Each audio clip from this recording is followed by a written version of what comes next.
सर्वांगासन day 18 आपल्या सोबत आहे रीना मॅडम. आपल्याला सर्वांगासन करून दाखवणार आहे. सर्वांगासन हे आपल्याला शेअर करायचं आहे. सुरुवातीला आपल्याला शेअर स्थितीमध्ये जायचं आहे. दोन्ही पाय जोडलेल्या स्थितीमध्ये, दोन्ही हात शरीराच्या बाजूला, पूर्ण शरीर सरळ स्थितीमध्ये ठेवायचं आहे.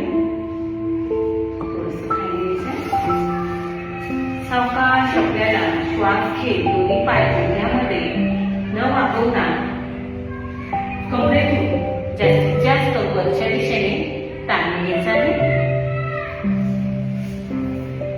दोन्ही हातांनी कमरेला सपोर्ट द्यायचा आहे. पूर्ण शरीराचा भाग हा वरच्या दिशेने ताणला गेलेला आहे. पूर्ण शरीर एका सरळ रेषेमध्ये आपल्याला इथे पाहायला मिळणार आहे. पूर्ण भार हा खांद्यावर गेलेला आहे. पूर्ण शरीरावर या आसनाचा चांगला परिणाम इथे पाहायला मिळतो, म्हणून याला सर्वांगासन असं म्हटलं आहे.